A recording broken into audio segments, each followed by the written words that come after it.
নবীন প্রজন্মের উলামায়ে কেরাম তোমাদেরকে লক্ষ্য করে আল্লাহর নবীর এই হাদিসের একটি বার্তা রয়েছে। সেই বার্তা হলো আলেম হওয়ার অর্থ কোন খেতাব ধারণ করা নয়। আলেম হওয়া এটা 10টা ডিগ্রির মতো শুধু সনদ অর্জন করা নয়। আলেম হওয়ার অর্থ শুধু একটা লকব আর একটা খেতাব ব্যবহার করবা। আলেম হওয়ার অর্থ শুধু এটা নয়, বরং আলেম হওয়ার অর্থ হলো আল্লাহর নবীর পরে নবীর উত্তরাধিকারের দায়িত্বের জোয়ান নিজের কাঁধে তুলে নেওয়া। সুতরাং আলেমদের দায়িত্ব হলো উম্মতকে যে কোনো ক্রান্তিকালে সঠিক পথ দেখানো, উম্মতকে যে কোনো পরিস্থিতিতে হক এবং হক্কানিয়তের পথে পরিচালিত করা, উম্মতকে সঠিক পথের দিশা দেওয়া, সেটা উম্মতের আলেমদের দায়িত্ব। সে দায়িত্ব যদি সরলভাবে পালন করা যায়, উম্মতের আলেমদেরকে সে দায়িত্ব সরলভাবে পালন করতে হবে।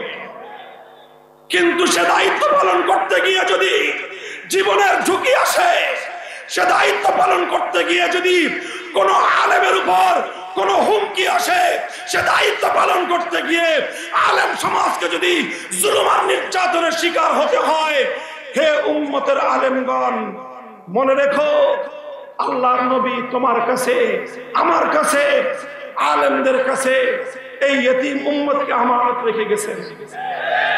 কথা বলেন। আল্লাহর নবী তিনি নিজেই বলেছেন, ইন্নামা আনা লাকুম মিসলাল ওয়ালিদি লিওয়ালাদিহি, হে আমার উম্মত, আমি হলাম তোমাদের জন্য পিতার মতো। কার মতো? সহিহ হাদিস, বুখারীর হাদিস। পিতার মৃত্যুর পরে সন্তান ইতিম হয়ে যায়। সুতরাং আল্লাহর নবীর ইন্তেকালের পর উম্মত ইতিম হয়েছে। এই ইতিম উম্মতের দায়িত্ব আল্লাহর নবী উম্মতের আলেমদের হাতে সুপর্দ করে গিয়েছেন। সুতরাং হে আলেম সমাজ, হুঁশিয়ার, কিয়ামতের দিন আল্লাহর নবীর এই ইতিম উম্মতের সঙ্গে তোমরা কি আচরণ করেছো, এই ইতিম উম্মতকে সরল সঠিক পথে রাখবার জন্য কি দায়িত্ব পালন করেছো, এই ইতিম উম্মতকে হকের পথ দেখাতে কি ভূমিকা পালন করেছো, আল্লাহর নবীর আদালতে দাঁড়িয়ে জবাবদিহিতা করতে হবে। সুতরাং এই উম্মতের জন্য উম্মতের আলেমদেরকে রাতের অন্ধকারে চোখের অশ্রু দিয়ে উম্মতের জন্য হেদায়েতের কামনা করতে হবে। শুধু অশ্রু দিয়ে, শুধু রাতের বেলা দোয়া করলেই হয়ে যাবে না। রাতের বেলায় অশ্রু ছেড়ে আল্লাহর নিকট উম্মতের হেদায়েতের জন্য ফরিয়াদ করতে হবে। এরপর উম্মতকে সঠিক পথে পরিচালিত করবার জন্য দিনভর মাথার ঘাম পায়ে ফেলে পরিশ্রম করতে হবে। এরপরে মনে রাখবে 1400 বছরের ইতিহাস, উম্মতের আলেমরা শুধু অশ্রু আর ঘাম দিয়ে তাদের দায়িত্ব পালন শেষ করতে পারে না। আবার বলছি, শুধু অশ্রু আর ঘাম দিয়ে উম্মতের আলেমদের দায়িত্ব পালন শেষ হয় না। অনেক সময় পরিস্থিতির তৈরি হয়, অনেক সময় পরিবেশ তৈরি হয়। চোখের অশ্রু আর মাথার ঘাম ফলানোর পাশাপাশি প্রয়োজনে বুকের তাজা রক্ত দিতে হয়, বুকের তাজা রক্ত দিতে হয়।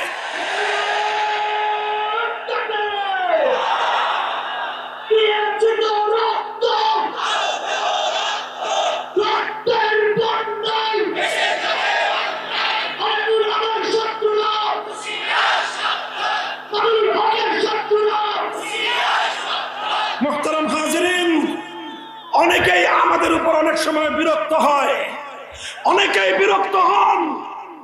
আল্লাহর নবীর খতমে নবুয়তের বিরোধিতা করে কাদিয়ানীরা। অনেকেই বলে আমাদের তো কোনো সমস্যা নাই, হুজুরদের তো সমস্যা কি? নবী কি খালি হুজুরদের নাকি? আমাদের তো নবী, আমাদের যদি সমস্যা না হয় হুজুরদের সমস্যাটা কি?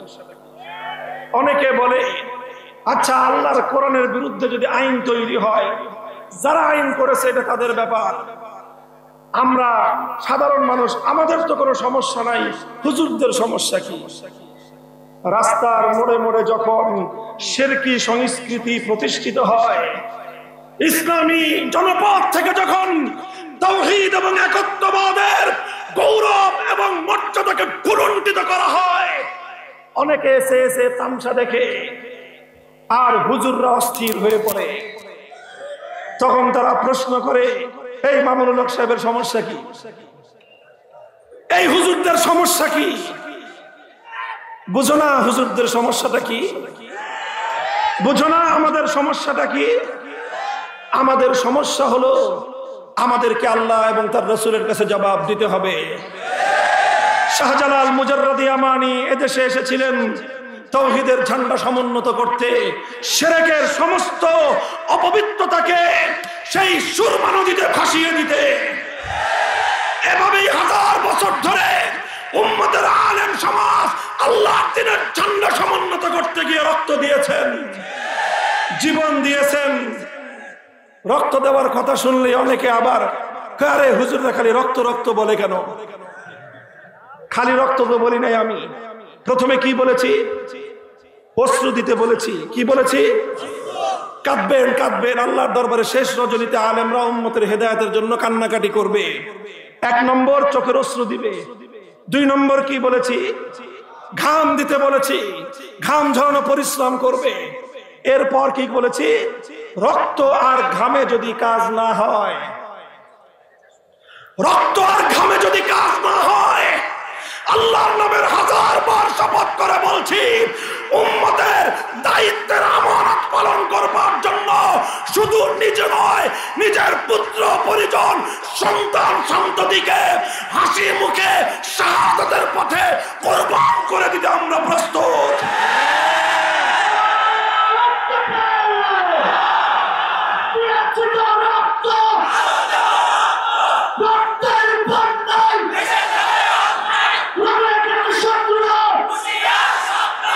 এ রক্ত দেওয়ার ইতিহাস নতুন করে নয়। ইসলামের 4 মাযহাবের 4 ইমামের 3 জন, 4 ইমামের 3 জন, ইমাম আবু হানিফা, ইমাম মালিক, ইমাম আহমদ ইবনে হাম্বল, সময়ের অত্যাচারী জালিমের কারণে তাদেরকে রক্ত দিতে হয়েছে, তাদেরকে জুলুম এবং নির্যাতনের শিকার হতে হয়েছে। করুণ ইতিহাস। উম্মতের আলেমগণ যুগে যুগে এই উম্মতের জন্য কত ত্যাগ আর কোরবানি স্বীকার করেছেন। ইমাম আবু হানিফা কারাগারে বন্দী হয়েছেন। এখানেই শেষ নয়, বিষ প্রয়োগ করে ইমাম আবু হানিফাকে হত্যা করা হয়েছে। ইমাম আহমদ ইবনে হাম্বল প্রতিদিন তাকে বেত্রাঘাত করা হতো, আর প্রতিদিনের বেত্রাঘাতে তার শরীর থেকে রক্তের স্রোত প্রবাহিত হতো। শাসক বলতো আহমদ আমার কথা মেনে নাও, তাহলে তোমাকে আমি ছেড়ে দেব, আর না হয় এভাবেই তোমাকে চাবুক দিয়ে পেটাতে পেটাতে তোমাকে খতম করে ফেলবো, মুক্তি পাবে না। ইমাম আহমদ ইবনে হাম্বল পরিষ্কার জবাব দিতেন, ইতুনি বিকিতাবিল্লাহি ওয়া সুন্নতি রাসূলিহি আত্তাবিকুম। হে অত্যাচারী শাসক, বেত্রাঘাত করে চাবুক মেরে আহমদ ইবনে হাম্বলের মুখের ভাষা পরিবর্তন করতে পারবে না। কোরআনের দলিল আনো, আল্লাহর নবীর হাদিসের প্রমাণ আনো। আহমদ ইবনে হাম্বলকে বলতে হবে না, আহমদ ইবনে হাম্বল তোমাদের কথা মেনে নিবে। আর মনে রেখো, যদি তুমি কোরআন সুন্নাহর বিরুদ্ধে কথা বলো, আহমদ ইবনে হাম্বলের দেহে প্রাণ থাকতে তোমার সাথে একমত আহমদ হবে না। গেল ইমাম আহমদ ইবনে হাম্বলের কথা। পড়ুন মুহাদ্দিসে আযম সুফিয়ান সাওরীর ইতিহাস। তাকে সময়ের অত্যাচারী শাসকের নিপীড়নের শিকার হয়ে নিজের দেশ ছাড়তে হয়েছিল। আসেন আমিরুল মুমিনিন ফিল হাদিস ইমাম বুখারী রাহমাতুল্লাহি আলাইহি, মুহাম্মদ ইবনে ইসমাঈল আল বুখারী, সারা দুনিয়া যার কাছে ঋণী, পুরা উম্মতে মুহাম্মাদিয়া কিয়ামত পর্যন্ত যার বুখারী শরীফের কাছে ঋণী থাকবে। ইমাম বুখারী রাহমাতুল্লাহি আলাইহি যখন হাদিস পড়াতেন, 90,000 ছাত্র ওনার কাছ থেকে হাদিস পড়ত। সময়ের শাসক এই দৃশ্য দেখে ঈর্ষান্বিত হয়ে গেল যে আমি এত বড় সিংহাসনে বসে থাকি, মানুষ ডাকলে স্বাভাবিকভাবে 9 জন পাই না, আর এই সালার চটের উপর বসে এই মোল্লা এক কিতাব পড়ায় 90,000 উম্মত তার জন্য লাইন ধরে দাঁড়িয়ে থাকে। ঈর্ষান্বিত হয়ে ইমাম বুখারীর প্রতি সে ফরমান জারি করলো, হে মুহাম্মদ ইবনে ইসমাঈল, আগামীকাল থেকে তুমি আমার শাহী মহলে এসে আমার সন্তানদেরকে তোমার এই কিতাব পড়িয়ে যাবে। তুমি আসবা, কিতাব পড়াবা, যত টাকা লাগে আমি তোমাকে টাকা দিব। ইমাম বুখারী চিন্তা করলেন, সময়ের শাসক টাকা দিয়ে ইমাম বুখারীর কল্লা কিনতে চায়। ইমাম বুখারী চিন্তা করলেন, এখন যদি আমি বাদশার বাড়িতে গিয়ে আল্লাহর নবীর হাদিস ফেরি করে বেড়াই, আল্লাহর নবীর হাদিসের টিউটরি করি আর টিউশনি করি, কিয়ামত পর্যন্ত আলেম সমাজের মাথা বাদশাদের সামনে নত হয়ে যাবে। ইমাম বুখারী পরিষ্কার পয়গাম লিখে দিলেন, হে শাসক, তোমার সন্তান যদি আমার কাছে পড়তে হয় তাহলে 90,000 মানুষ যেভাবে আমার সামনে মাটিতে বসে সেরা সেরা চাটাইয়ের উপর বসে সালার চটের উপর বসে যেভাবে পড়ে, তোমার রাজপুত্রকেও এভাবেই পড়তে হবে।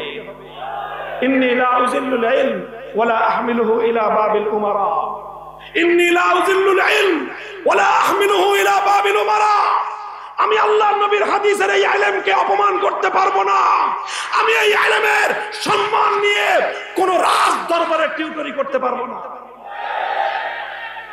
রাজা ক্ষিপ্ত হয়ে গেল, বলল, এত বড় কথা, আমি অফার করলাম আমার বাড়িতে এসে পড়ায় যাবে। ইমাম বুখারী আসতে চাইল না। সময়ের শাসক ক্ষিপ্ত হলো, রুষ্ট হলো, ইমাম বুখারীর বিরুদ্ধে ষড়যন্ত্র শুরু করলো। ইমাম বুখারী রাহমাতুল্লাহি আলাইহি ছাত্রদেরকে হাদিস পড়ান। শাসকের পক্ষ থেকে লোক এসে জিজ্ঞাসা করে, হুজুর পড়াইতেছেন, বাদশার পারমিশন আছে? পারমিশন আছে? অনুমতি নিছেন বাদশার? এই সমস্ত কথা বলে ইমাম বুখারীর হাদিসের দর্স এবং হাদিসের শিক্ষা বিঘ্ন ঘটাতে শুরু করলো। মনে করেছিল চাপ দিলে ইমাম বুখারী বাদশার কাছে মাথা নত করে দিবেন।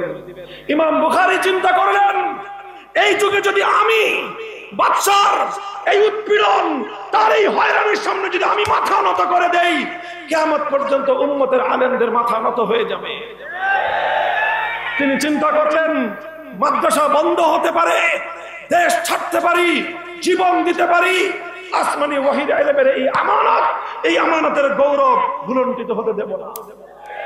ইমাম বুখারী বললেন, মাদ্রাসা বন্ধ করে দাও, মাদ্রাসা বন্ধ করে দাও, বুখারীর মাথা নত করতে পারবে না।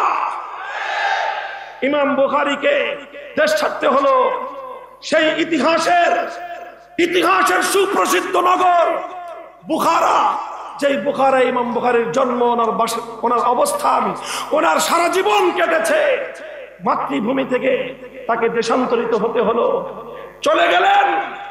যেতে যেতে এক অখ্যাত পল্লী গ্রাম, ইতিহাসের পাতায় যার নাম লেখা হয় খরতাং, সেখানে গিয়ে ইমাম বুখারী আল্লাহর কাছে ফরিয়াদ করলেন, হে আল্লাহ, আল্লাহুম্মা ইন্নাল আরদা কাদ দাকাত আলাইয়া বিমা রাহাবাত ফাকবিদনি ইলাইক। ওগো আল্লাহ, আমি প্রায় অর্ধ শতাব্দী তোমার নবীর হাদিসের খেদমত করেছি, এই জমিন আর ভালো লাগতেছে না, মাবুদ গো, আমাকে তোমার কাছে নিয়ে চলে যাও। রাতের শেষ প্রহরে আল্লাহ পাক রব্বুল আলামিন তার প্রিয় বান্দার দোয়া কবুল করে তাকে জান কবজা করে আল্লাহ তার নিজের কাছে নিয়ে গেছেন। সেই খরতান নামক অখ্যাত একটা গ্রামে ইমাম বুখারীর কবর হয়েছে। ওনার যখন কবর হলো, সাধারণ মানুষ টের পায়নি। ওই নিভৃত অখ্যাত এক গ্রামের মাটির নিচে কত বড় সম্পদ তারা দাফন করেছে খবর পায়নি। ইতিহাস লেখে, দাফন করার পর সেই কবর থেকে এমন সুবাস ছড়িয়েছিল, আশপাশ থেকে হাজারো লাখো মানুষ সেই সুবাস নিতে পাগলের মতো ছুটে এসেছিল।